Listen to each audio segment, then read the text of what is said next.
Oh my God, some things never change. Hi, guys.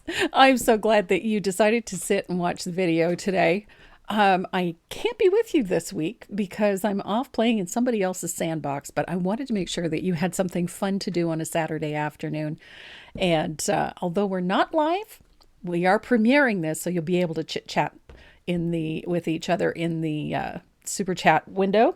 We're going to be painting Welcome. It's called Come In and Be Welcome. It's a great little bee inspired welcome sign, some pretty sunflowers, some fun dimensional bees, and a cute little sign that you can hang on your front door. So if you guys are ready to get started, so am I. No other.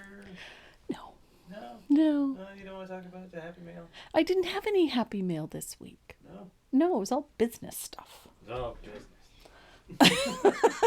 So, I want to paint bees. Okay.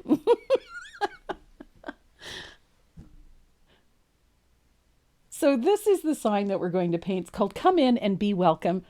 I just thought this was a fun little twist using the little bee and then the larger bee from that section with this rustic sign. I just love this little sign. If you're looking for these, you can find them on my website. You can also find them at Southern Ridge Trading, which is chipboard.ca. She has both the bees and the rustic signs available there. I absolutely love the little bee. I just think he's such a fun addition, and I just made such a cute little sign. This one's going to hang in the middle of my wreath that I keep on my front door through spring and summer, and I just think it's such fun. I love sunflowers, bright, happy, brilliantly yellow sunflowers, fun little fuzzy butt bees, and of course some lettering. This is a really simple project. It just doesn't look like it. So to get started, this is what we're going to do.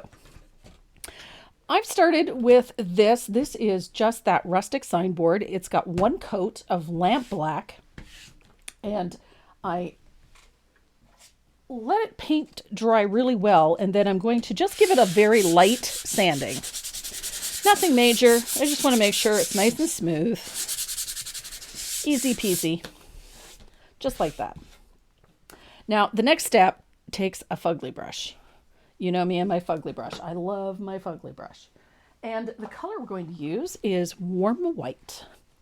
So if you're looking for this color, the color number is DA239, and it's a Decor Americana. I love this white. It's my favorite. I use it for everything. I don't often use a bright, cool white or a hard white, like titanium white, but almost always use a warm white. So I'm going to wet my brush, and I'm going to thin out my white paint just a little. And I want this to have the look of old barn board. So I'm going to apply my paint in long horizontal stripes, like so. Neatness doesn't count for this. If you get these drag marks, these little bits of black showing through, that's fabulous. So we don't want it perfect. I love this sort of dry, distressed look. Just looks like old barn board. You want to get a little bit of that gray showing through, streaks of that black. And I think I'm happy with that as is. We're going to dry that real quick.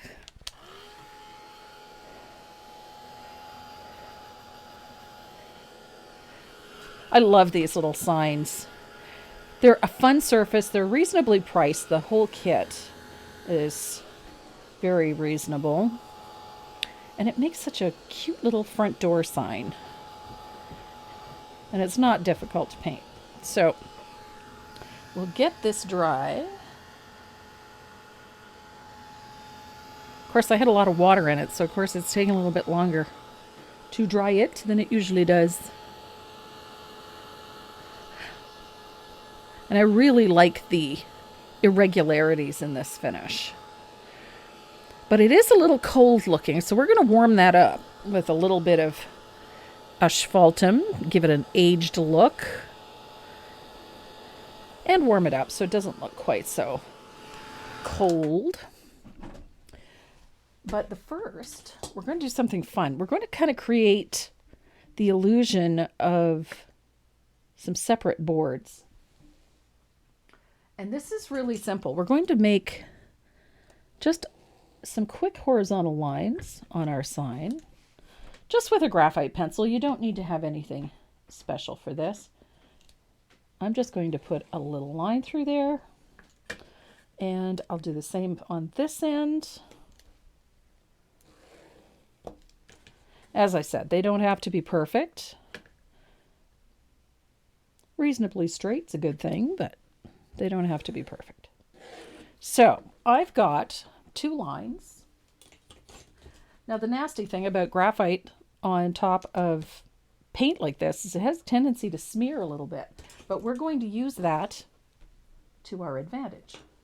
So I'm going to grab a nice big angled shader, about 1/2 inch should do the trick, and a little bit of asphaltum. Now the color that I'm using here, asphaltum, everybody knows, I love this one. Color number is DA180 if you're looking for it.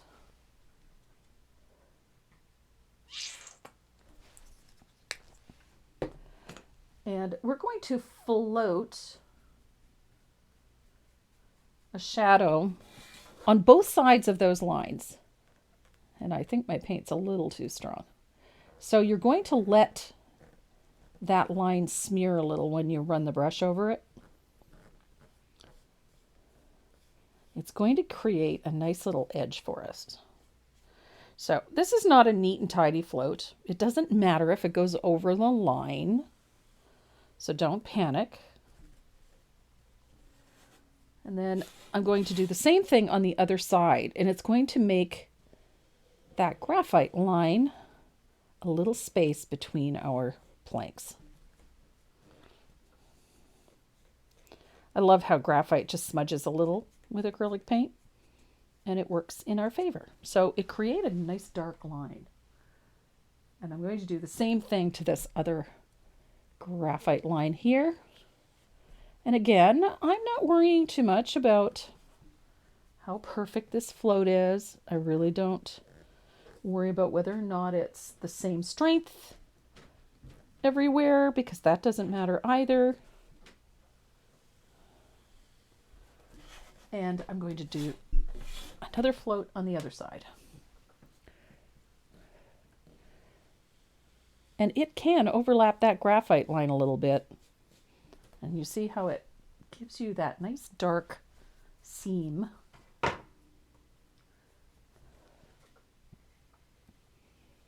Easy peasy.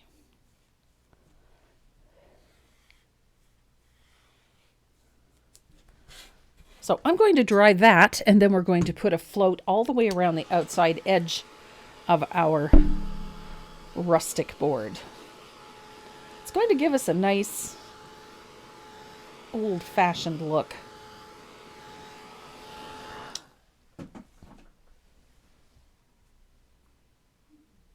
And again, this does not have to be perfect.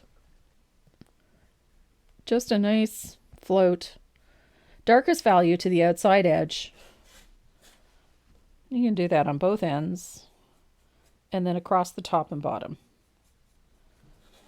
Doesn't have to be perfect. Does make things more interesting.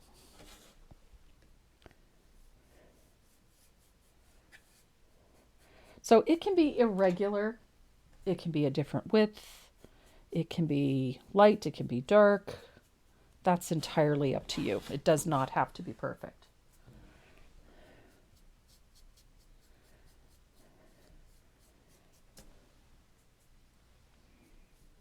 Just like so.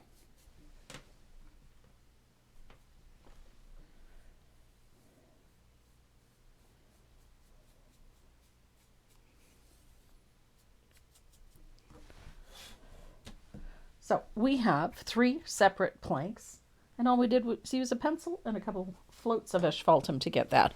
So I'll dry that, and we're ready to trace and transfer the line drawings on.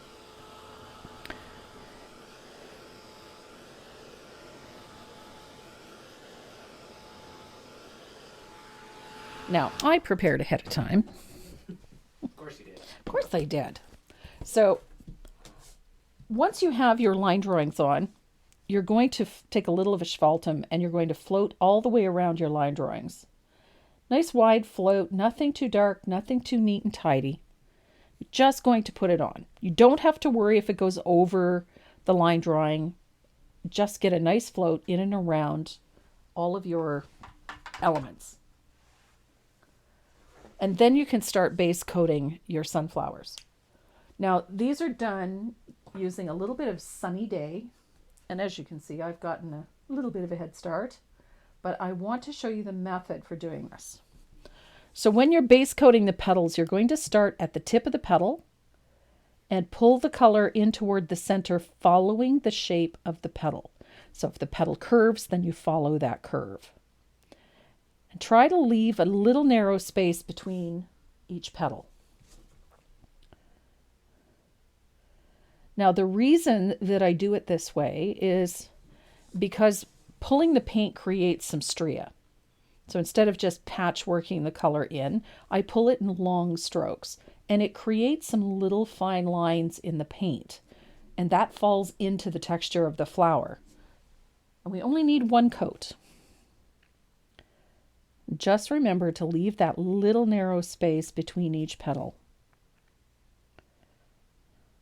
And those little areas will get filled in with shading and a variety of other things. So don't worry too much if it looks a little imperfect. It's okay.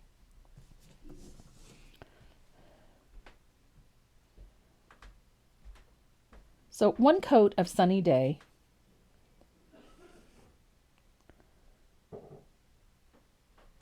I love sunflowers. And this Sunny Day is such a happy yellow. It's nice and bright. It's not garish. It's not a harsh yellow. It's nicely opaque. It covers quite well. Even over this darker surface, it's not perfectly white, so even over this darker surface, it works rather well.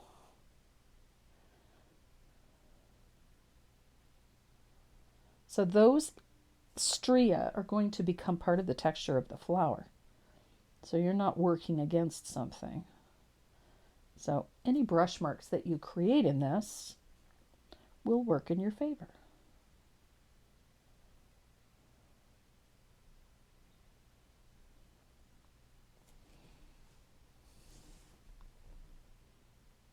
Easy peasy.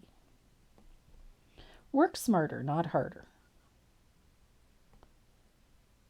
That is always a good piece of advice.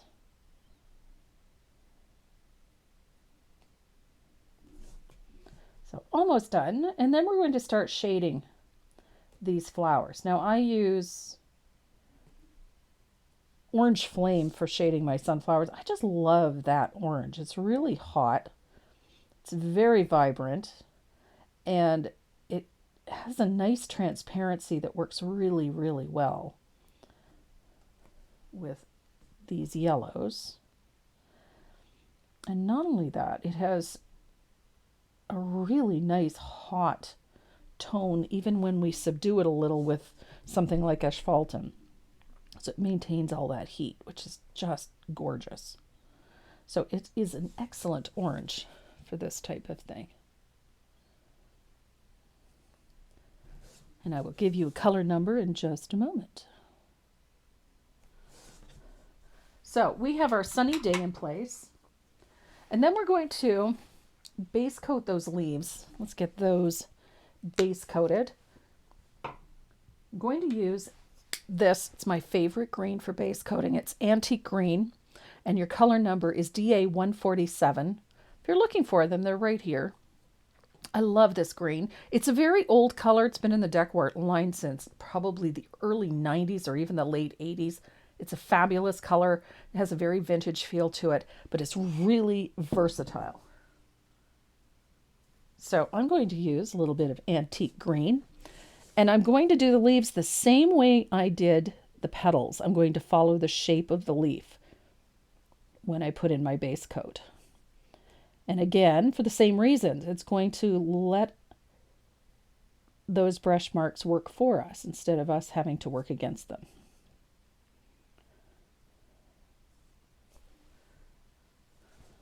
And I know somebody's going to ask, the size of the brush that I'm using is number 2 round.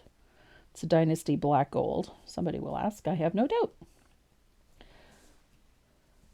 And we're going to do these little leaves here.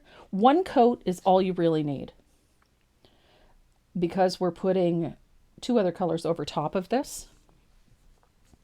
So we don't need to go overboard and put 10 coats of green on because it isn't necessary.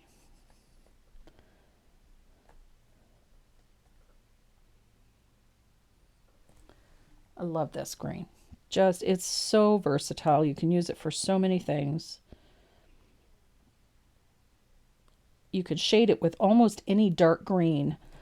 I most commonly use either sap green from the media line, or I use plantation pine most commonly. However, you can use black green if you don't have either one of those colors. Black green will work just fine. And midnight green will also work just fine. So I'm going to dry this. And then we're going to just fill in that center real quick. And then we can begin our shading and highlighting. I'm going to use a little bit of asphaltum, and I'm going to grab a filbert. So a little bit of asphaltum, and I'm just going to literally just tap. I want to create a little bit of texture in here. So I'm just tapping that color in. Let it overlap the very base of those petals, just a little, just so that everything is connected.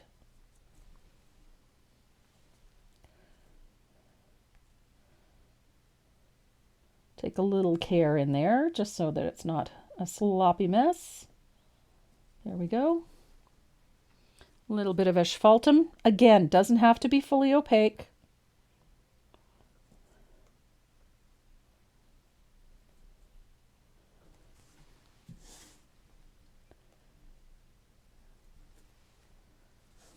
And this piece works up very quickly. And then putting it together is just fun.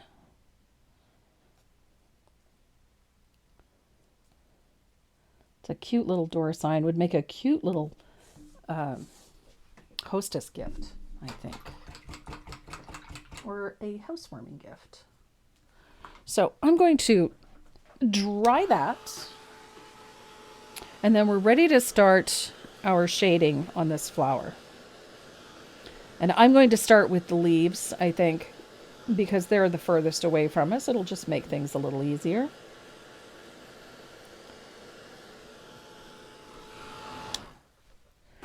Now, the shading color I'm going to use for this is a little bit of plantation pine, which is that dark, transparent green. If it's not dark enough to suit you, feel free to use another darker green. Don't be shy to change colors in this either. If you don't have the exact color, you can use something that's close. So plantation pine is the color that I'm going to use for the shading on this. That's this one here. It's a nice rich dark green. It's very transparent. And the color number for this one is DA113. This is a really nice green. You can build up because it's so transparent. You can build up to the depth that you want. You don't have to get it all done in one go. So I've got a 3/8 angled shader.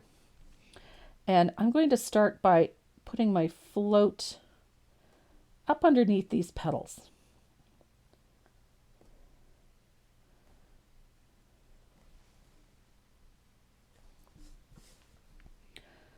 Oops, a little too much on my brush, but we'll make do.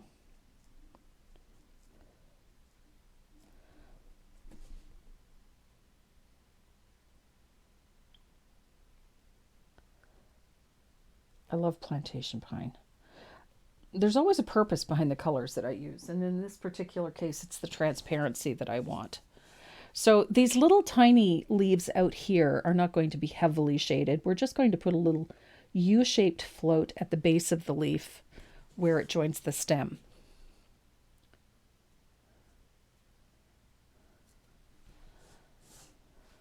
And then we have a single little stem down here. we're going to put a little float of that plantation pine right underneath the petals. Just like so. And let's dry this real quick. And we're going to do these leaves in a couple of stages. So we've separated them and put a shadow in behind the leaves to get them back behind these flowers. And now we have to give them a center vein, which is going to help create the shape of the leaf. This leaf is curving away from us. So I'm going to put a float of that plantation pine down the center vein. And I'm going to curve it back towards myself. And then this one curves the other way, up and away.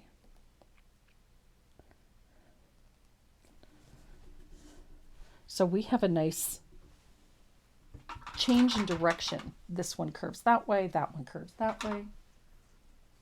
And I'll dry that and we're going to highlight it. Now I'm using a little bit of margarita. You can use matcha green. Any yellow green will do just fine for this. I chose margarita because it's a little on the transparent side.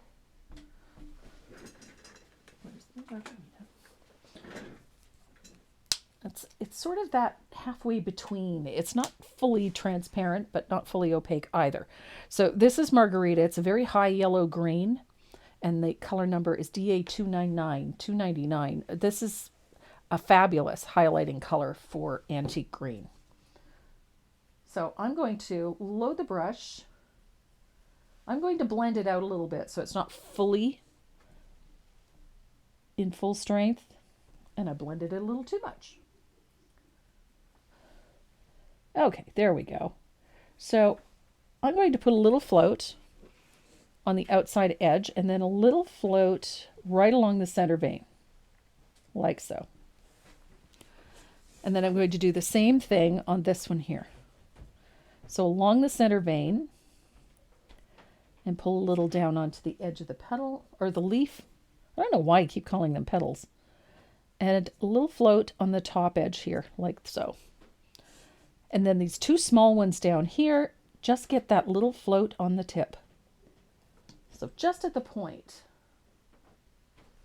And you'll find if you blend it out on your brush, it'll give you a lot more control over this color. You're better off trying to get it done in a couple of coats than try to finish it all in one go. So if I want this a little bit brighter, I can just come back in and float right over top where I've been before. And I get a little more intensity each time. So nice little float there, little float there. Now, one of the first things you're going to notice is that color is going to sort of subdue that shadow a little bit.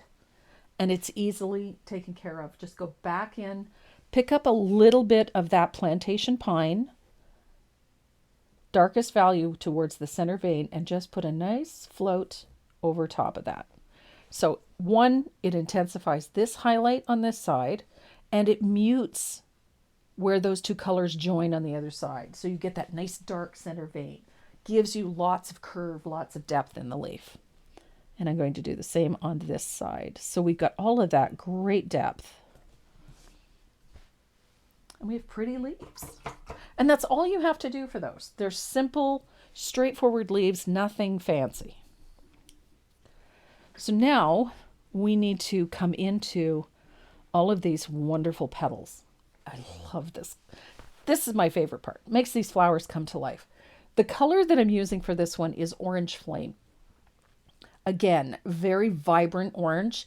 This one is also walking that line. It has enough opacity that you can play with it a little bit, but it has nice transparency. So when you're working over colors like yellows, golden yellows, or darker oranges, this is a great color. And the color number for this one is DA315.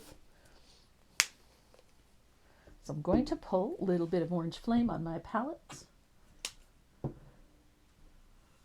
And we're going to use this in a very controlled fashion. We're going to float this color in and blend it well on your palette. You don't want this color full strength. It's not necessary. Because you can always come back in and put more on. So I'm going to put a nice little U-shaped float right there. So it just meets that little bit of asphaltum. It is not covering the whole petal. It leaves a little space. And then you're going to float behind on those smaller petals. So U-shape on the forward petals, that's those bigger ones that you see there. And then a V shape on the ones that are in the back.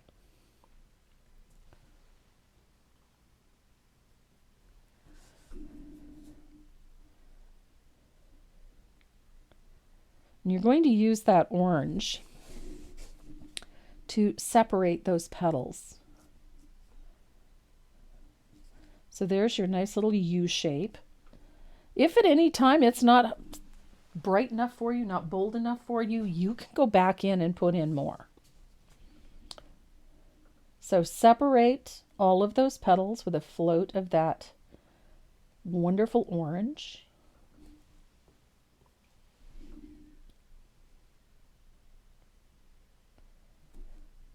Such a great color.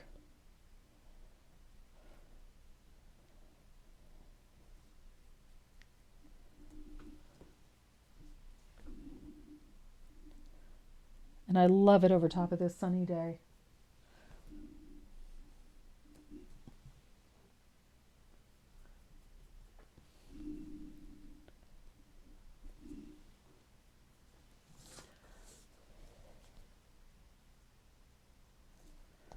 Little blush towards the end there. This one's got a nice little blush too. Don't forget to start separating. Get into those little areas that separate these petals. And if you get a little of that color out towards the end, don't panic. It's okay. Because we have a couple of steps left to go on this. So you're not married to it. Not yet.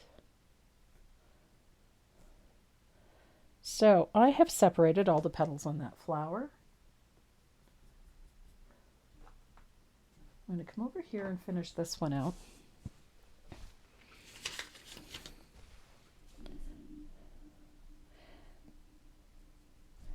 And remember what I said about the brush marks is look at how some of that texture has stayed.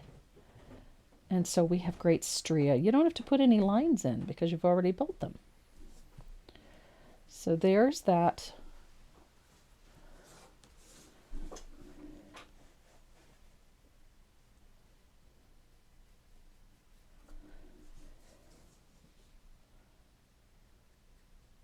So we're almost done with this. So I'm going to set that one aside because I have one already prepped. But I didn't paint my leaves on this one, but that's okay. So I have gone around and I put all of my shading in using that orange. And then we're going to deepen that a little bit with a float of heavily thinned asphaltum. And this little bit of asphaltum just tones everything. And you're just going right over where you've already been. So it helps separate and intensify all of those oranges. It gives it a nice rich tone and a little more depth.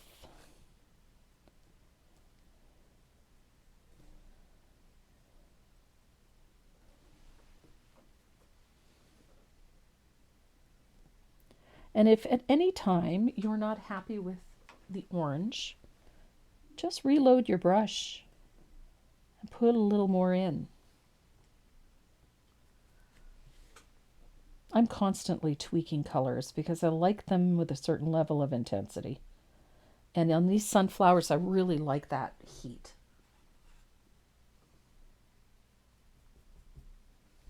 So a couple of spaces here where I'm just think they need more oomph. So I'll put a little more oomph.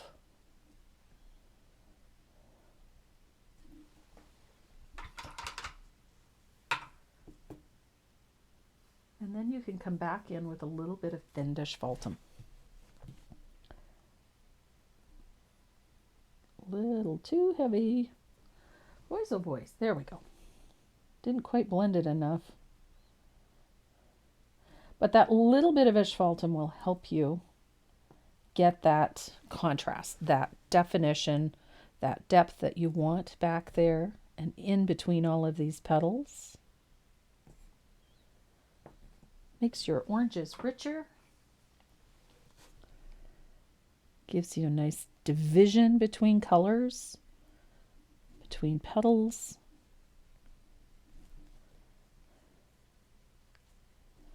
And this kind of freaks people out because it's not a color you would necessarily think of to use a dark brown over top of all of these oranges, because most of the browns that we use in painting in general are made from umbers, and they're designed specifically to flatten out color, to take some of the heat out of them, some of the punch out of them, to tone them down. We're not looking to do that with this.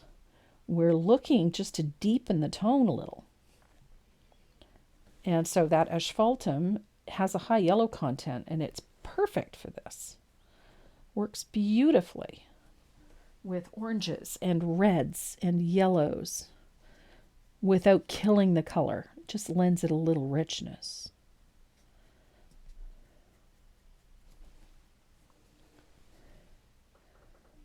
In case you were wondering why I use it so much, that's why. So we have all of that orange, all of that asphaltum in there. Now I'm going to take my angled shader and I'm going to come back into my sunny day just a little, and I'm just going to put a little float of it at the tip of the petals. And all that's going to do is just soften the boundary between the orange and the yellow, just a little bit. I wouldn't call it a highlight, it's just softening, because we're not technically highlighting it. But that little bit of color just gives everything a nice little, subdues it slightly, softens the boundary between the orange and that yellow a little.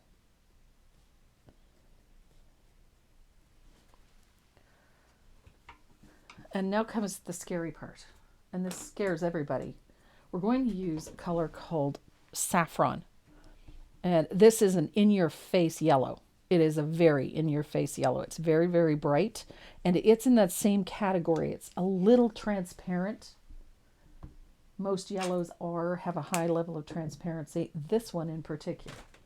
So we're going to use just a little bit, and you're going to thin it out to make a wash. And then we're going to apply that right over top of all of the yellow and the orange on our sunflower. And it instantly brings all of those colors together. So now we get that beautiful sunflower yellow, that high intensity. And it makes the oranges hot. All that heat comes back. And we have this wonderful bold yellow.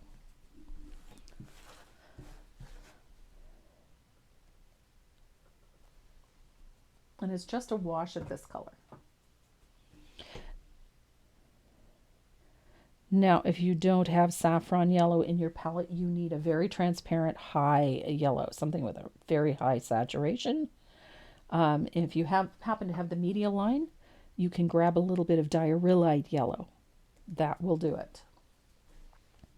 The diarrhylide yellow is just gorgeous. So look at all of that heat. Oops. Great vibrancy. And all of those oranges. I just love how all of these colors just suddenly get really, really hot with that little bit of diarrhylide over top.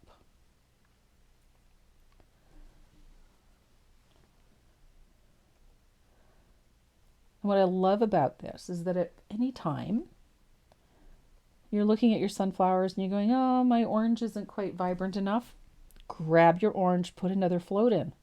It won't hurt. It's scary, but it won't hurt. This is a scary color because it's so vibrant. So people worry about whether or not you're going to overdo it. It's yellow and there's sunflowers. Go for it. That wonderful little punch of bright, bright yellow.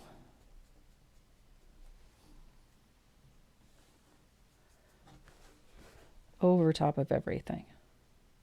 And it's just a wash. We're not burying anything. We're just making those yellows more vibrant.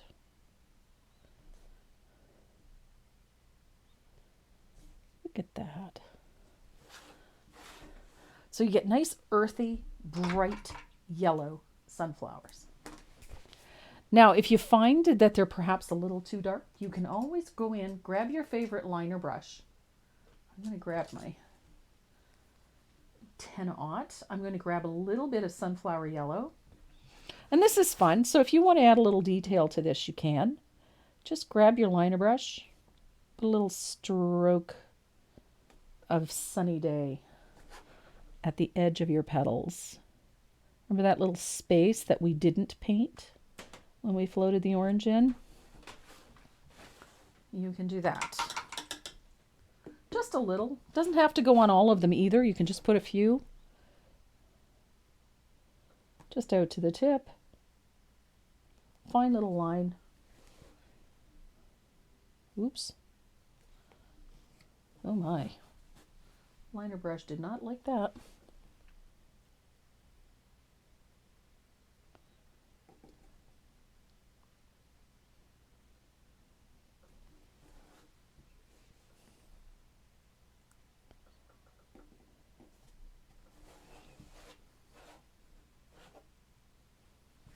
So it's just a little, and it's sort of adding a little fold to the flower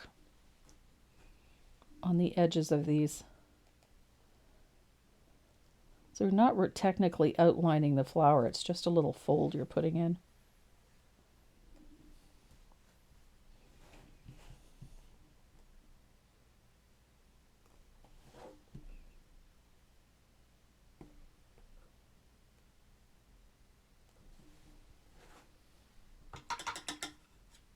So I'm going to dry this. And we're going to start doing some shading on the center of this flower.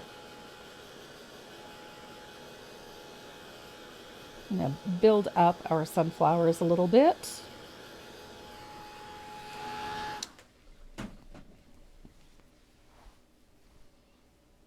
So I'm going to use, this is my bigger angled shader, and a little bit of lamp black.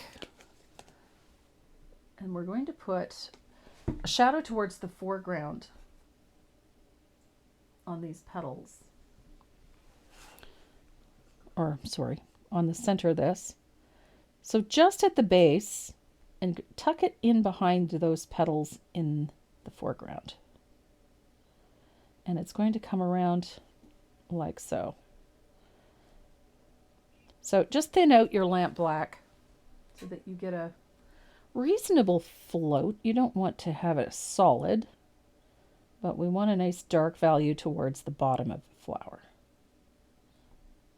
Just like that. So it almost creates that center to look like a ball. And then we're going to give it an indentation with a little U-shaped float in the center of the flower.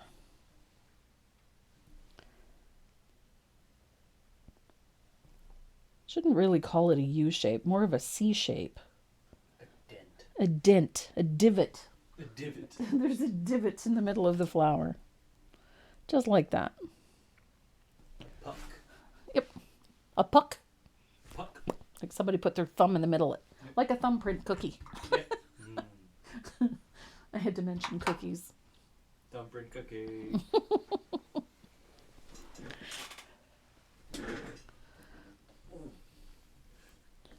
So I'm going to dry this. And then I'm going to use a deer foot just to give a little texture to the center of this flower. And it's going to have a little bit of asphaltum on it. So pick up some asphaltum on your deer foot. And then just on the point of that deer foot, you're going to pick up a little bit of Sunny Day. And then just tap it on your surface. And you're going to just pounce the brush a little bit. Didn't quite have enough. There we go. So a little bit there. So we have a little at the top of our flower.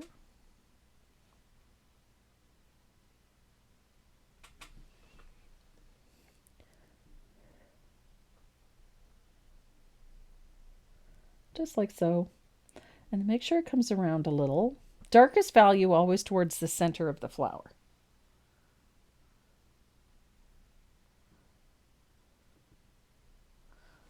And then we're going to do the same thing along the bottom of that little C shape so that we have, sort of accentuates that.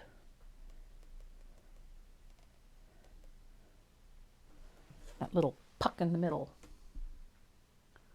I like that word. Puck. A puck.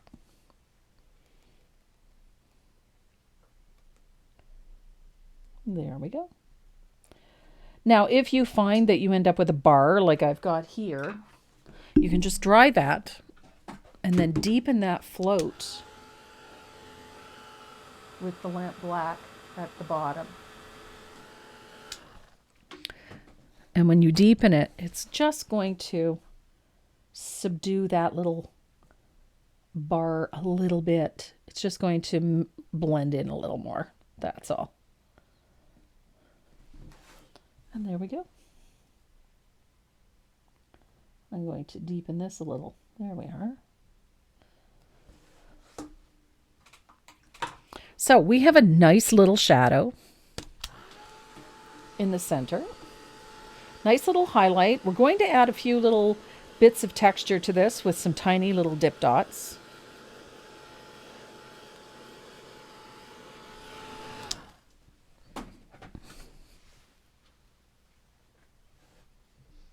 And I'm going to use a rigger for that. I'm not a big fan of using a stylus. Most of you know that by now. So around the bottom of the flower, or the bottom of the center of the flower, we're going to put some small dip dots, just using a little bit of lamp black.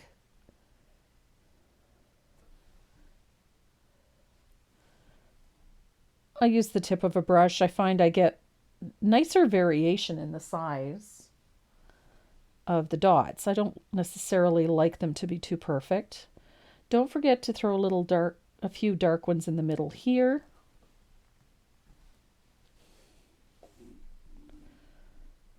And don't forget to take them out over onto the petals a little bit. Not a ton, but a little bit. I find that this just helps the center of the flower look a little softer. And the same with bringing some of those little dots onto the lighter area of the center as well. It just helps create a little more texture in the center. And then I'm going to use a little bit of warm white to add the highlights to the top of this flower. And again, I'm going to come out past the edge of the center a little bit out onto the petals. Just a little. And if you vary the size of the dots, just helps make the center look a little lighter, a little fluffier.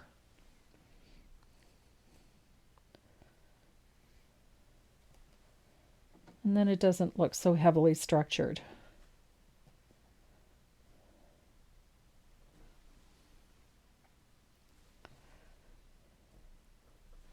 And I'm going to do the same thing to this one. And again, I like using the brush because I get a nice variation in the size of those dots. They're not all teeny tiny. They're not all chunky. Just helps keep everything a little light. Doesn't have to be perfect. Nope. There's no two the same anyway when it comes to sunflowers. So I'm going to quickly shade these leaves again because Bunny leaves? bunny leaves. I'm just going to shade these leaves a little just so that I can finish them out. And I just realized I missed a petal right there. You missed it on your other one too. I did. Yeah. I've painted this like 5 times and I keep missing that little petal. I don't know why. Maybe it doesn't belong. Because I had to go in and base coat it with that one. And I did the same thing on that one. I did it all after the fact. Maybe it's not supposed to be there. Maybe it's not. Maybe I'm just having a mental block about this one little petal. It's like trying to remember the name of that bloody marker. The Identapen thing. You got it. Yeah, but I had to think about it. Oh. I didn't just get it. I had to think about it. I don't know why, but I have a mental block when it comes to that.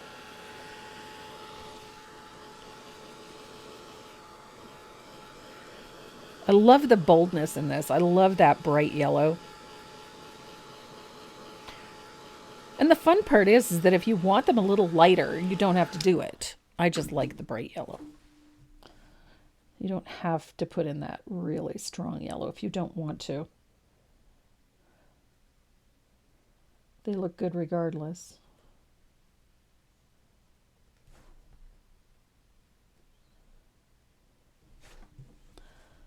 Now, again, those 2 little ones down at the bottom. I wanted to finish these because I'm liking this one quite a lot. And I got to do all of the vine work, and I can't do that if the leaves are incomplete, so.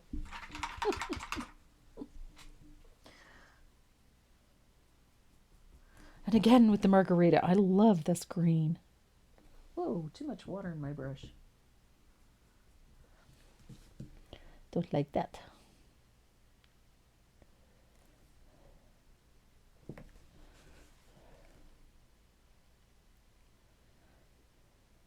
Margarita is just such a pretty, pretty green.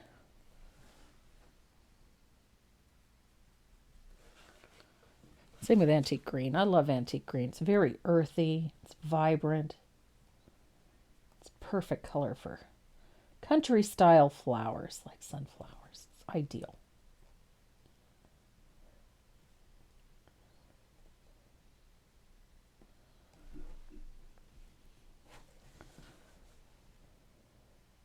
Ooh, a little heavy-handed with the margarita. There we go.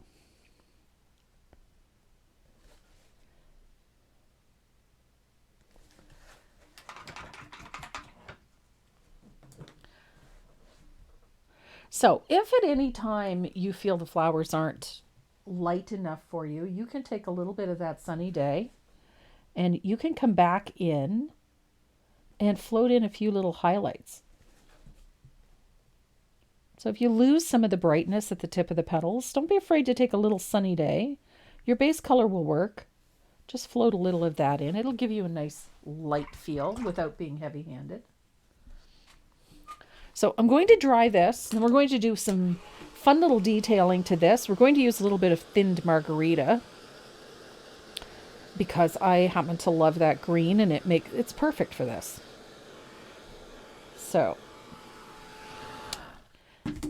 margarita and my 10-aught extra long detail liner.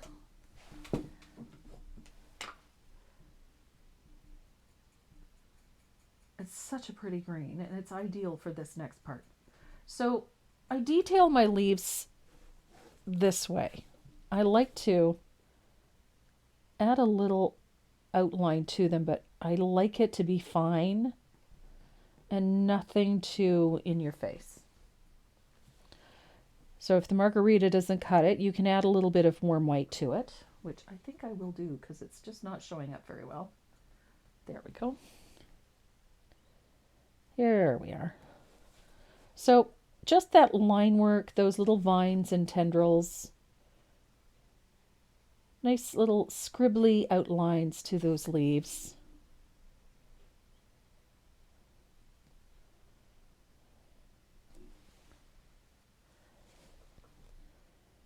All your little vines, curlicues, whatnot, they all get that same treatment. Little bit of margarita. And if it's not showing up, throw a little warm white in it just to give it a little more opacity. And it'll also change the value of it a little bit. And you're going to do the same thing to these bigger leaves here. We're going to use the liner, and it's just nice squiggly line. Nothing too elaborate, nothing perfect. You can outline it. It can be on the leaf, off the leaf. It's just to add a little bit of interest. And don't forget your little curlicues.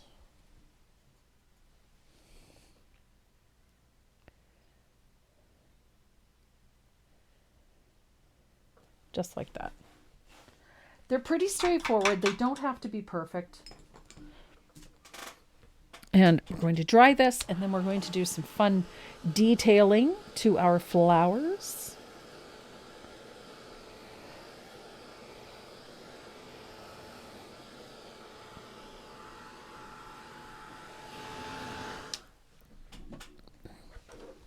Now, before I get too carried away with my detailing, I have to fix this petal because it is going to drive me insane. This little petal back here that I forgot to base coat. I shaded around it, but I forgot to base coat it.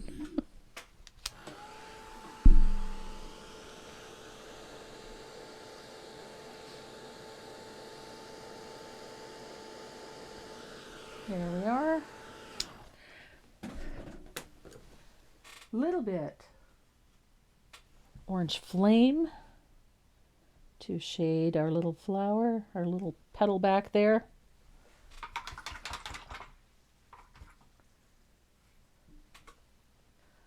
And a little bit of asphaltum to tone it. Oh, goodness. Paint wasn't dry. Okay. Let's try this again. There we go.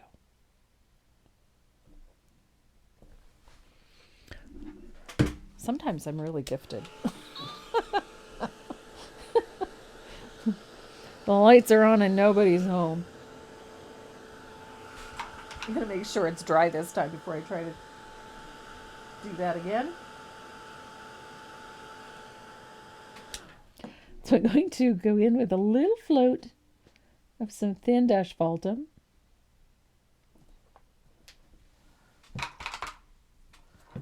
I'm going to dry it again, and then I'm going to put our saffron over top. There we go.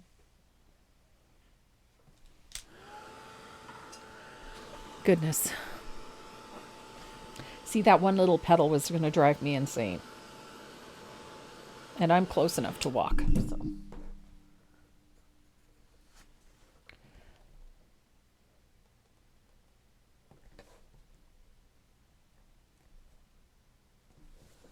There we go.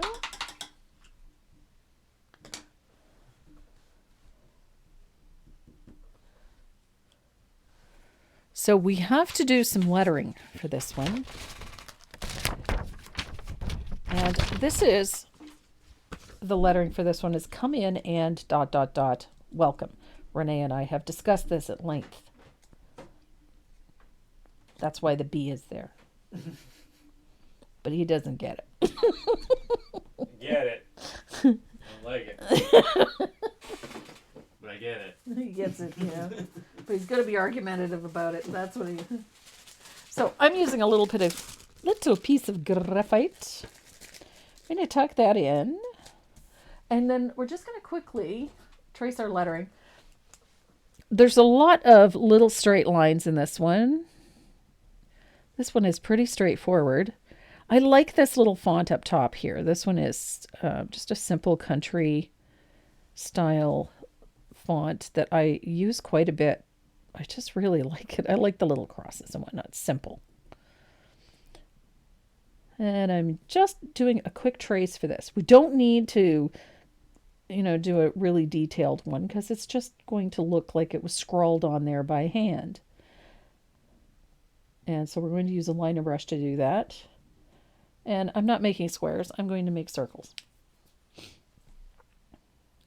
And again,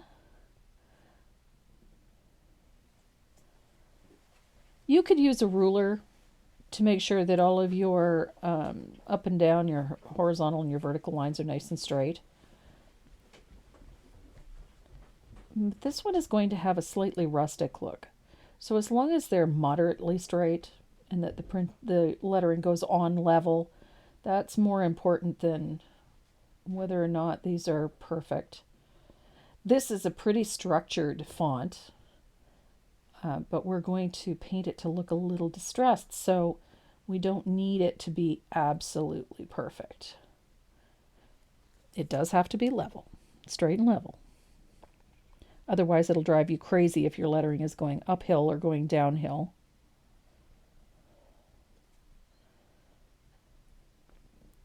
So I'm using a 0.38 Uniball Signo and in red.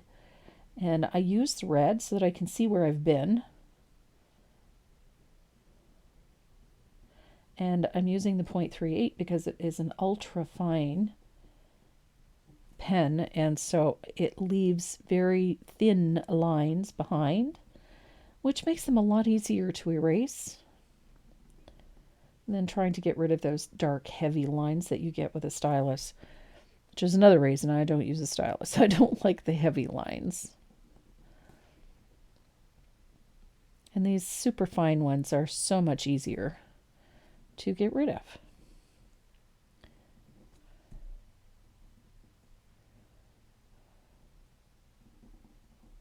And I'm going to quickly check to see how everything is coming out, and it's looking pretty good.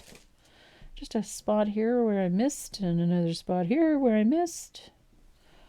And I'm going to do this W.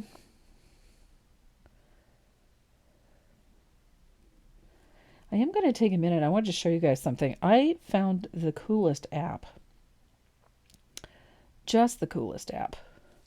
So, and I'm going to take a minute to show it to you because if you're anything like me, you're going to love this thing. I found it. Someone had posted about it on social media somewhere. I think it was on Instagram. And I decided to check it out because I'm always looking for something to help organize myself, especially when it comes to my supplies, because I'm notorious for my supplies. I have tons of them. And I like to know what I have and what I don't have, because it makes a big difference. And I think that looks pretty good. So our lettering is ready. So before we start that, I want to walk you through this because I think you're really going to be impressed with this app, because I am. Let's see if I can find it here. It's right here. It's this one called Paint Rack. I just zoom in a little bit. Right there. Paint Rack, all one word. You can find it in the Google Play Store, or you can find it in the Apple Store. This one is for organizing your paints. And it is a phenomenal little app. So if you go to the three little bars in the upper right hand corner, or the left hand corner is the menu, you have what is called your library, which is a full collection of all of the colors that you have. You can establish sets. So if you work with specific sets of colors or groups of colors, you can organize them that way. You have a variety of color tools that you can use. You have a wish list so that you can make a list of the colors that you want to buy. And then you have rapid scan. And let me show you how this works, because this is so cool. So here is rapid scan. You just press start, and it uses your phone's camera. And then you simply find the paint that you have for your rack and scan it. And it comes up as Margarita from DecoArt. And it adds it to your inventory. So if I go to my library, here is a list of all of my colors by name, color swatch, and by item number. So you can list all of them. So if I go just to DecoArt, every color that I have is listed in here. If I go up here to this little menu, it has a sort view, and I can sort by color, alphabetically, by manufacturer, by SKU. This is particularly of interest. So if I go to all, I want to find out how many of a certain color that I have left. I just click on it and it'll tell me how many I have in my inventory. So if I scan it, it'll ask me to add a color, or every time I take one out of my rack, I can reduce the number. And then I can go over here to my wish list and I can add colors to it. So if I go to my library and I go to aloe and I want to add something to my wish list, I just see the little star in the upper right hand corner. Aloe has been added to my wish list. And it also gives me the ability to shop in a variety of places. So if I want to go to the Amazon store, what have you. It also has a selection, a huge selection of paint brands that you can choose from. It is a fabulous little app. It's a great way to inventory and keep track of which paints you have. You can use multiple different brands. You can break your library up into a variety of products by brand, by manufacturer, and look at all of the manufacturers that you can choose from. Createx Coat of Arms, Delta Ceramcoat, Folk Art, FW Inks, Golden Paints. There is a huge library of color brands that you can add to your app. So if you are interested in maintaining an inventory of your paints, if you're looking for a way to organize yourself, this is what I recommend. Go and check out the Paint Rack at your App Store or at Google Play. You will not be disappointed. I absolutely love this app and it has come in really, really handy. So just a little bit of information for you guys. I think that you will find this app a tremendous help to keep track of the paints that you have and the paints that you want. It's fantastic. So there, that's it for me today. That's my commercial. I absolutely loved that app. I thought it was something to look at, definitely. And then when I started using it, it really came across as a helpful little tool. So I thought I would share that.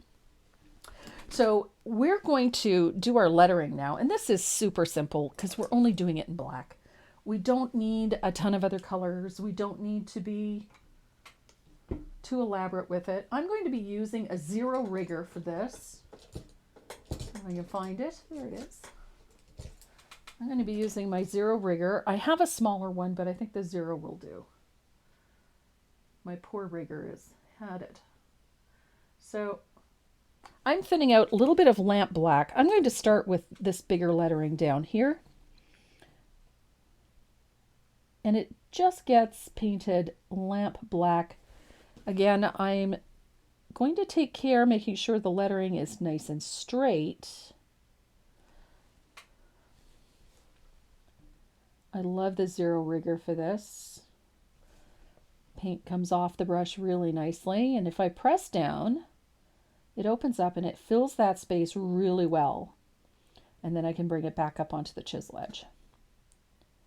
And then I can use the chisel edge to paint these longer pieces this way.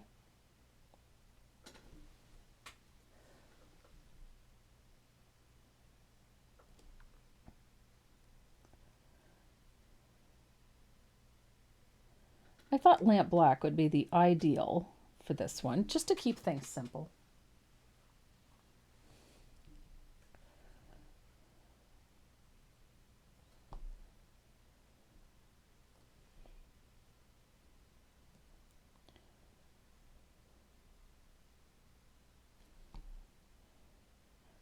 And this lettering is going to get highlighted, but it's just a simple stroke of thinned warm white. We're not using a ton of technique for this one, keeping it simple.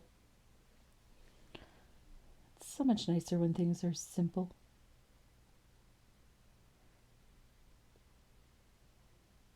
Oof. Here I was worrying about getting it straight, and I've got one line here that is all wobbly. But I'll fix that in a second.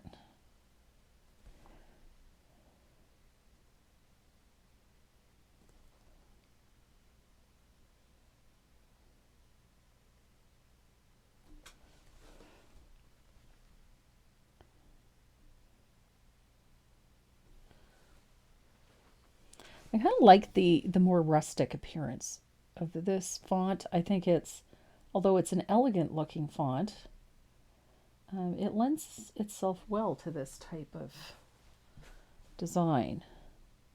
It's simple, it's clean, and it's not overly complex, which I find a lot of fonts that people use, it makes them difficult to read when they become too complex. And I just put my finger in wet paint.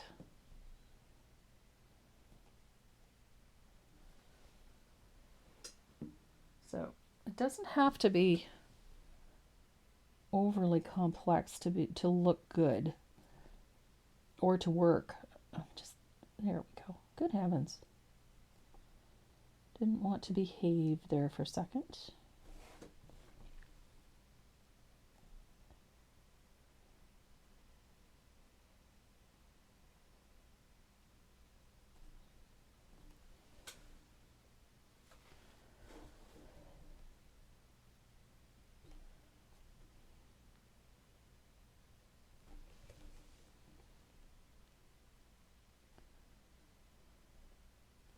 This one actually goes together quite well. I like that there's so many different elements to this. There's the floral, there's the lettering, and then there's the dimensional element using the bees, the separate cutouts. I like the change in elevation. I like the shadows, the cast shadows. That really works for me. And the color palette. I stuck with a simple color palette. It's can't go wrong with bright sunny sunflowers, and tying those same colors into the bees is a no fail.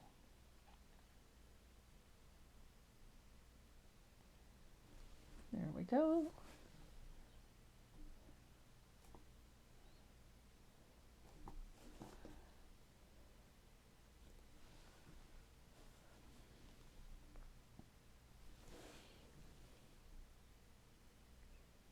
Now we need to make this lettering come off that surface. I find that if you don't do something to lift it off the surface, it just looks like it's stuck there. And it loses something. It's not as interesting.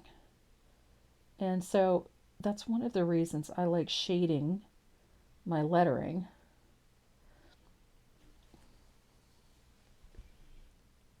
And ordinarily, if I was using a lighter color, I would shade it first before I painted the lettering.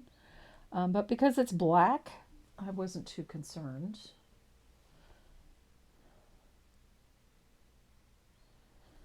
So, black lettering, I don't worry too much. As the shading color is asphaltum, and it doesn't really drastically change the lettering. It doesn't get messy looking. So now if I was using white, that would be a different kettle of fish. I would shade it first.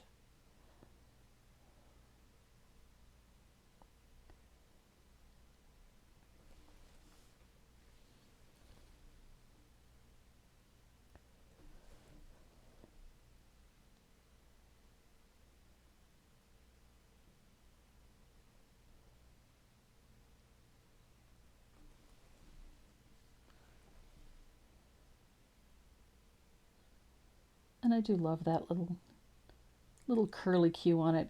It reflects or reminds me of those little vines and tendrils that I always put on things. And I think that's why I chose this font, because I really like that little curly Q. So there's our lettering. Now I'm going to switch to a smaller rigger. You could do this with a liner. And if you're really not comfortable working with a small brush and doing lettering, there's nothing wrong with using your Identi-Pen to do that lettering. Absolutely nothing. So, speaking of which, I don't know where mine is. There it is. So, I've got an Identi-Pen just to prove a point. I'm going to use my Identi-Pen to just quickly draw this lettering in. It's simple. Again, this is a simple font. It works very nicely. It's super cute. It's very rustic and simplistic, and that's one of the reasons I chose it for this. It fits with the overall design very nicely. So here we go. Nice little in.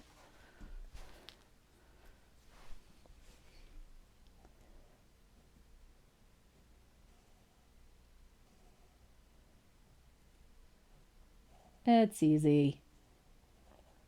And the Identi-Pen will take any spraying that you put on this, any varnish that you put on, it'll be fine. And 3 little dots. And there we go. Look at that. So, like, as I said, if you're not really comfortable using a liner brush or something like that to do that small lettering, don't torture yourself. Just, grab your Identi-Pen and do it. See, I got it right 3 times in a row. Called it the right thing. I have the worst time with that marker, remembering what it's called. I have no idea why. So I'm going to make sure this is good and dry. We're going to grab angled shader. I'm using a 3/8.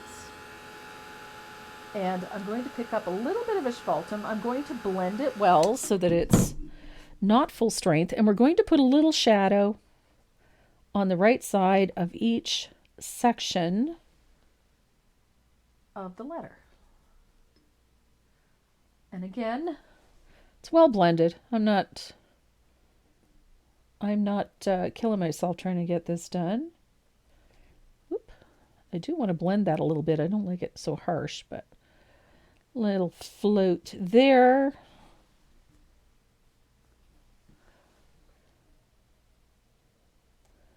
Inside. And this is where you want to take a little care.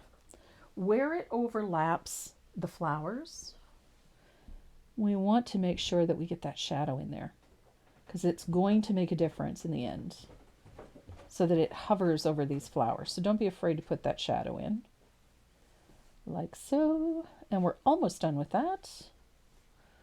That's looking good. And it's a simple float, not a big deal. And you're going to do the same thing with the ones that you did upstairs with the Identi-Pen, but again, we're not working too hard for this. It's just a little float.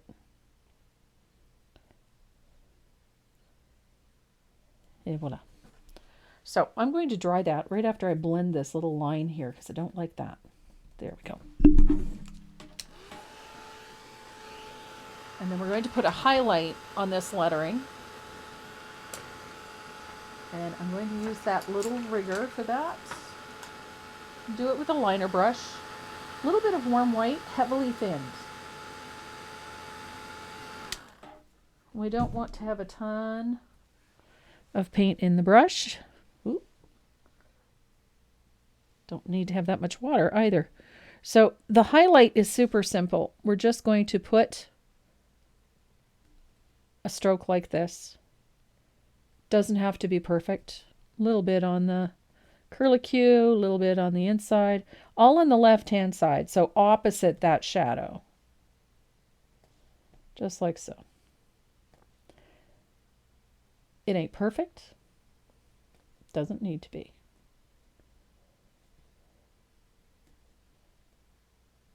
Simple.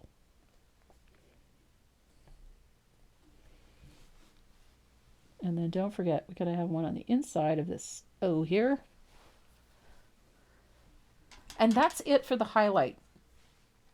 Don't need to do anything else to that. We are going to add some final details to these flowers. We're going to do that with our black gel pen. I think you guys know that already. Been with me enough. You can make a nice squiggly line. You can just do a simple outline. I like to add a little texture to the inside, like so. A few little sketchy lines inside the bottom of the flower. The idea being is that we're just creating an edge.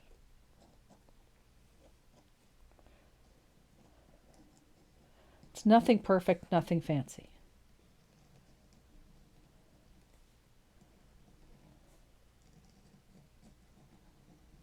And again, imperfect can be on the petal, off the petal, it doesn't matter.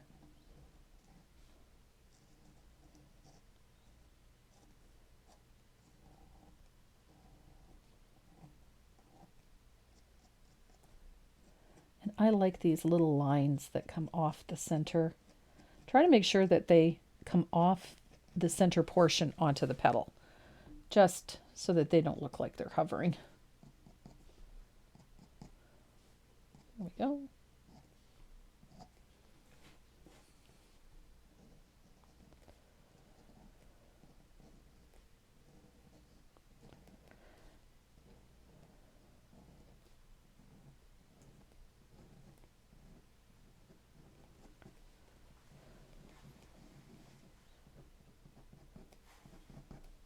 I managed to get through the whole Identapen thing and remembered what it was called.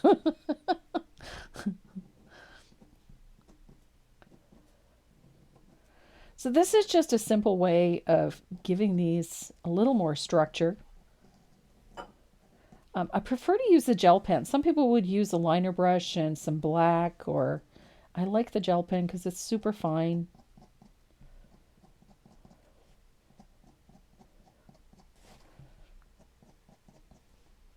And it doesn't get heavy, but it does define these flowers quite nicely. And I think I've got them all. So those little sketchy lines coming off the center, I just like to make sure that they're coming off the center. There we go. So our sunflowers are done, our lettering is done. And so now we have to do a little detailing on the outside edge. And we're going to do that with some lamp black and a white gel pen. I didn't think you were getting away without using a gel pen. I'm going to use this one. This is an Arteza. I'm discovering that these are really nice. The ones I use the most often are these ones. This is the Uniball Signo. I love these. They're very, very opaque. They work beautifully on acrylic paint without gumming up or getting clogged. And so those are my two favorites. I started using the Arteza while I was looking for a reasonably priced alternative to this, because there's lots of white gel pens out there, but not a lot that are really opaque. And I found these ones and discovered, to my great pleasure, they're available in a variety of sizes, and they are very opaque. So if you're looking for an alternative to the Uniball, the Arteza white opaque gel pen is a really great alternative. So I'm going to grab my number 2 round, and I'm going to thin out a little bit of lamp black, and we're going to do sort of a chipped paint effect all the way around the outside edge. And we're going to do that by dragging and rolling and pushing and pulling that number 2 round across the edge. You could use a stamp pad for this. I think that would work too, but I kind of like this chipped paint look. And you're going to go all the way around the edge of this sign. Neatness doesn't really count for this. It doesn't matter if it's thick or it's thin. I like the variety. So if you get some areas where the paint is thin and you get areas where it's a little thicker, that's all good. And I'm just going to drag it along, and I'm going to stop right here, right where it meets this sunflower at the bottom. And then I'm going to come over here, and I'm going to take it from the tip of that leaf and around the corner. So only where there's barn board showing. I didn't do this on the first one, and I should have. It bugged me. So I've got a nice broken paint effect all the way around the outside edge. And it's just a little thinned lamp black. I'm going to dry this real quick, and then we're going to highlight that with a gel pen. And it's super easy. So we only have 2 things left to do for this, and that is to highlight around the edge, and then we're going to spatter it with a little bit of asphaltum because it's a country sign and it needs to look a little fly-specked. So there we go. That's good and dry. So I'm going to, just to show you, this Arteza gel pen is just fantabulous. They're very nicely opaque. They come in a variety of sizes too, which is very handy. I've been using this, I think it's a 1, size 1, so 1 millimeter. And I've been really happy with this one. The Uniball Signo is the same size. I'm hoping to get my hands on a couple of the finer ones. I'd really like to try those. And if you're wondering where I got them, the Arteza pens are available on Amazon. It's one of those brands that wasn't necessarily mainstream for the longest time, and then it's just recently started popping up in a lot of places. And I've been very surprised and very pleased with the quality of the products that I've tried. So if you're looking, don't be afraid to try it out.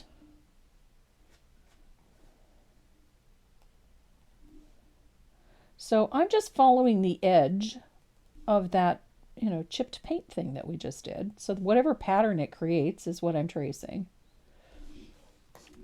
And I just really like this effect. Just lends a little bit of weight and a little bit of color.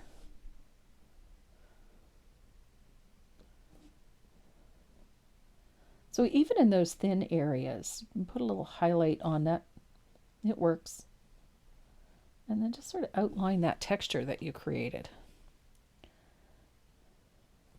And it's a fun way to finish an edge on things. And it certainly provides a little bit of interest. There we go. So our final step for this board is to spatter it a little bit. I'm going to use my fugly brush. And I'm going to start with a little bit of lamp black. Just a little, I don't want a ton. And I'm going to spatter this just lightly. I don't use the tap method because with my luck, the whole thing would come out of the brush. And I don't want that. So a little bit of lamp black, and then I'm going to use asphaltum as well. And I'm not very heavy-handed with the spatter because it's one of those things that can be overdone. So I'm just using a little bit of asphaltum, and our sign portion is finished. So I'm going to set this aside to dry, and then we're going to focus on our bumblebees. Now I have mine base coated. A little bit of warm white for the wings and the butt on both bees. The rest is all lamp black. And we're going to start with a base coat on the butt. I'm going to put some of that tempura stuff in the oven.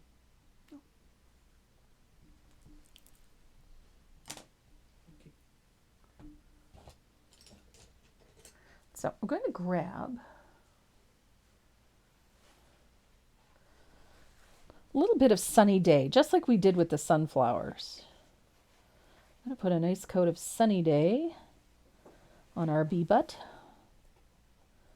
We're going to be making a fuzzy butt bumblebee. And I'm going to do the same to this little guy over here. The steps for this little guy, these bees, pretty simple. I try not to make things any more complex than they have to be. So I'm going to dry this real quick. So remember the color combinations that we used for the sunflowers? We're going to use the same color combinations for the bumblebees or the honeybees. So I'm going to float a little bit of orange flame on to our bee. I'm going to work on the left side. So nice wide float of that orange. And the same on the little guy.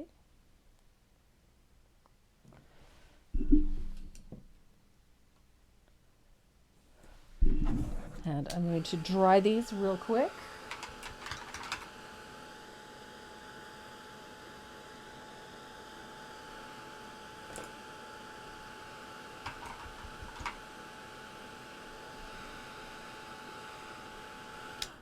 And then I'm going to use that saffron yellow. Remember the saffron?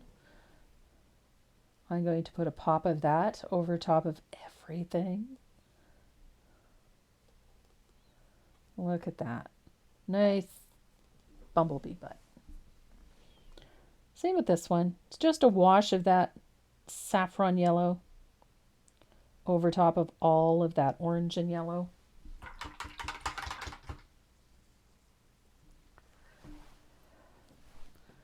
And then while that's drying, we're going to shade the wings. And the color that I'm using for this is Bahama Blue, one of my favorite blues. And the color number is DA255. That color is what I use on all of my bumblebees.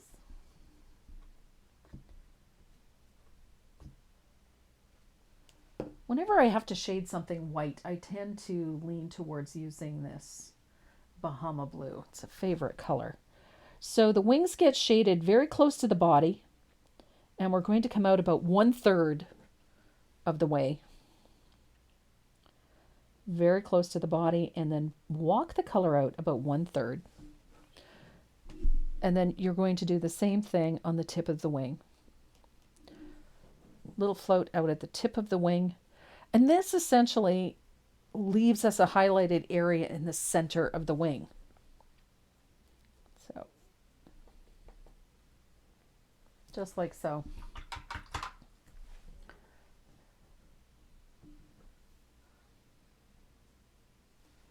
And I'm going to do the same to this little guy. So about 1/3 of the way, and a little float at the tip of the wing.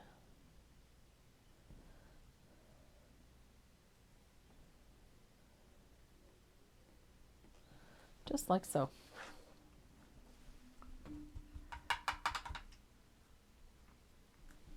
So I'm going to make sure that these are both dry, really dry.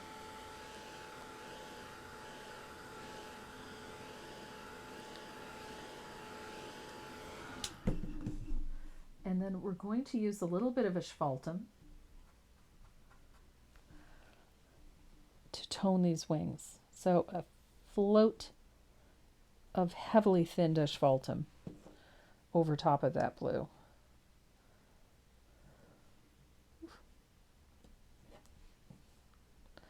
It just tones this blue a little. Almost gives it a slight greenish cast. Just a slight one.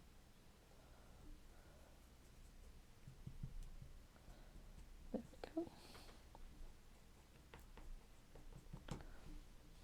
I'm going to do the same thing to the little guy.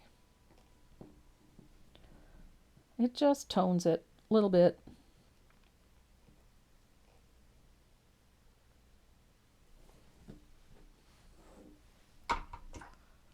And then we're going to start highlighting. Now I'm using a 3/8 angle and a little bit of warm white, and you're going to thin it out quite a bit.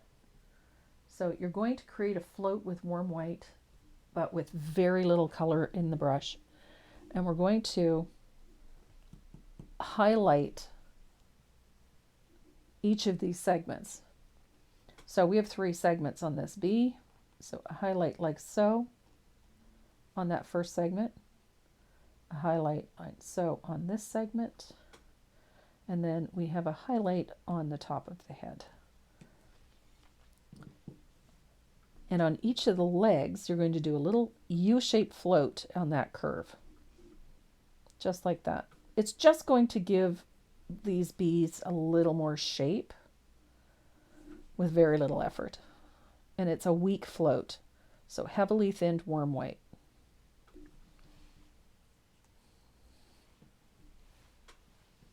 And you're going to do the same thing to the little guy. It's a little float on the head. A little float on that first segment of the thorax and a little float on the small one. And then separate each of those segments on the leg. It's a tiny little float. Don't overthink it. It's just a simple little thing. So we've got all our highlights in on the black portion of the body.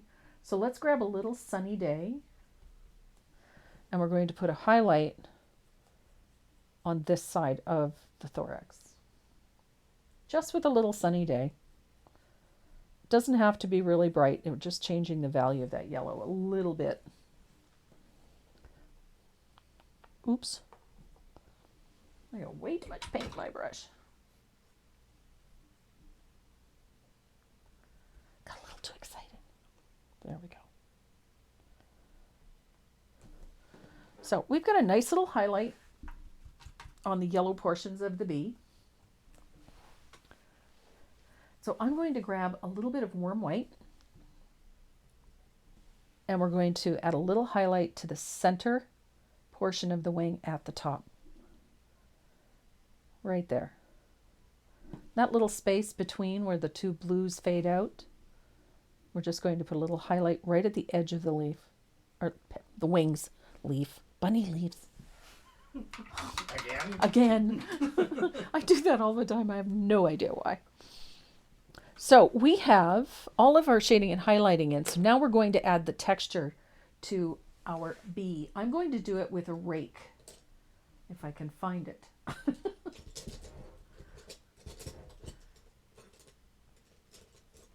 So I've got a nice little rake. This is a Dynasty Black Gold. It's a 1/4 inch rake. I'm going to use a little bit of lamp black. I'm going to thin it out quite a bit.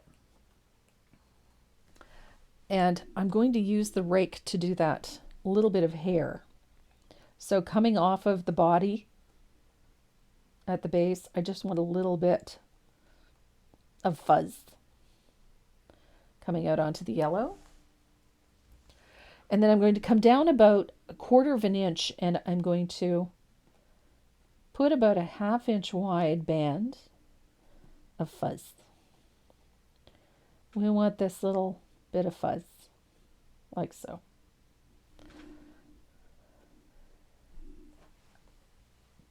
And then I'm going to do the same thing from the bottom coming up, like so. I want to come up, each band should be about a 1/4 an inch, 1/2 an inch wide, like so.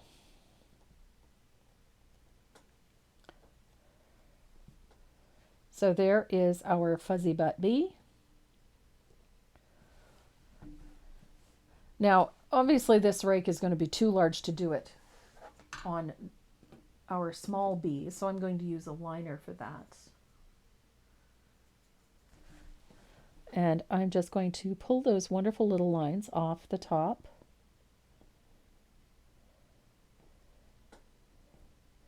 And then about halfway, I'm going to put a nice little row of lines to give him a fuzzy butt. I like the term fuzzy butt bumblebees. And then again from the bottom coming up, just to get that little bit at the bottom. I kind of like having a little of that yellow peeking through some of those hairs. There's that fuzziness on the bee. So we're going to do some final highlighting on this guy. And we're doing that with a little bit of warm white. I'm going to heavily thin this because I don't want it to be a bright white mark. We're going to put sort of a comma stroke right here just to make this look like he's a little brighter. And then on the top of the antenna, just rub the edge with the side of the brush. And do the same thing to the little legs here. And the highlights on these legs, again, are just a fine little stroke of warm white, heavily thinned, doesn't need to be really strong. We're just creating a little bit of a highlight here. And they don't have to be perfect.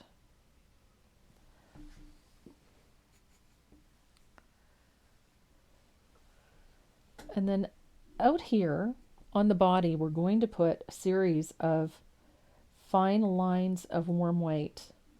And we're following the shape of our bumblebee. So not just on the black, we're going to take it in nice thin strokes to about the halfway mark. Make sure you're overlapping some of the black and some of the yellow. It'll give your bee a nice little highlight. They can be bright, they can be indistinct. And you're going to repeat all of that for this little guy, except the strokes are going to be smaller. Those highlights are going to be a little smaller and a little more controlled because you're working in such a tiny little space.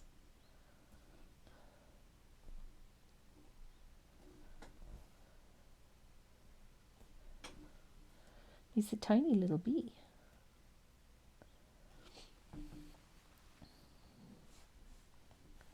And we're almost there.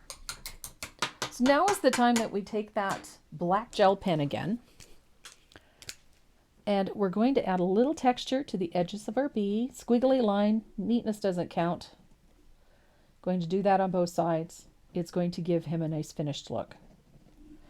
And we're going to do the same to the wings. But I like going around the edge of the wings with this irregular scribbly line. A few little lines coming off the body. And then go around the wing again, overlapping that line. And I do this 4 or 5 times because I really like that sort of distinct or indistinct outline to the wing. And I do that on both sides. So a few little lines.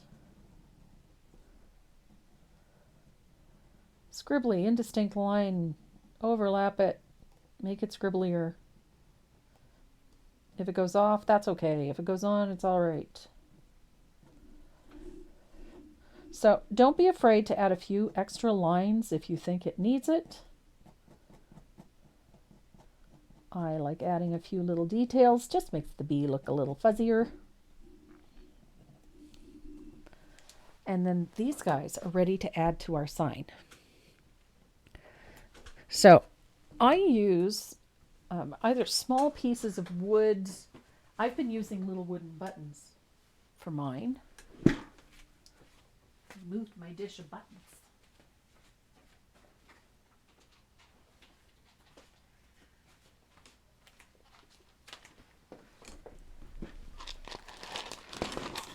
So I always have a dish full of stuff. I like these little buttons. These are just little wooden buttons, and they're the ideal size for this. So I'm using a little bit of craft glue. This is Aleene's Tacky Clear Gel. I love this one. One, I like the fact that it's clear. I don't have to deal with glue yellowing or big gobs of white stuff. I don't like that. So I really like the clear gel. And I glue 2 buttons together to give it maybe about 1/4 of an inch, a little more than 1/8 of an inch of height. And then I glue that to the back of my bee.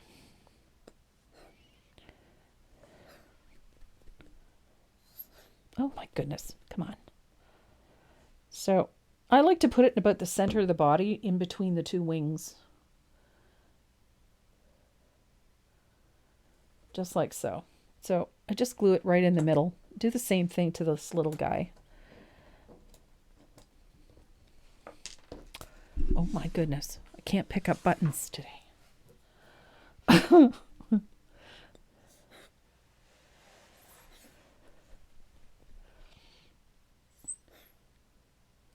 This is the downside to Aleene's Tacky Glue, is it's so thick that it doesn't shake down all that easy. So a little bit of glue. And then I'm going to do the same thing. Glue the 2 buttons to the back of the bee. And I just move it so that it fits within the body. But you could use anything, a small piece of scrap wood or a piece of cardboard, anything that's going to give you that little bit of elevation. And then I put a little dab of glue on the button, like so, and then I decide where I'm putting it. In this case, I want it right at the end of those 3 little dots. And this one is going to go so that the body and the wings overlap and just slightly go off the sign, like so. Now, if you want to change their orientation, feel free to do so. You can do it. It's your sign. And then leave them laying flat to dry. You can, if you don't want to use tacky glue, you can use the hot glue gun to do this. Either one will work just fine. That little bit, that 1/4 of an inch or 1/8 of an inch of elevation makes a big difference in how this sign looks. It gives you a little bit of dimension and some really interesting little cast shadows because of the bees. And I have become very obsessed with these little bees. So much so that I've been adding them to other pieces of artwork. So I really liked this, so I just stuck this one in the middle of the O in the word honey because I thought it would be cute. So that is come in and be welcome. I'm there. Good. I'm looking at him like, hello.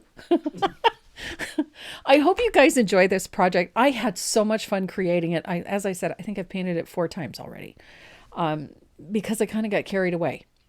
It is a fun surface and it easily translates to almost anything else. So if you've got other pieces hiding in your stash that you want to use up, by all means, use them. And then grab a handful of those little bees. You can get them either from my website or you can find them at southernridgetrading.ca. Southern Ridge Trading at chipboard.ca. So go and check them out. She's got tons of fabulous little add-ons for your artwork. So don't be afraid to try this on some other things that you're working on because they just add such a cute touch to everything. I will see you next Saturday for our regular Saturday live. I have a really fun little project in mind for you guys. I think you're going to enjoy it. So in the meantime, everybody, have a great weekend. Enjoy painting your come in and be welcome sign, and I will see you next Saturday. Mwah. I love you, and please stay safe.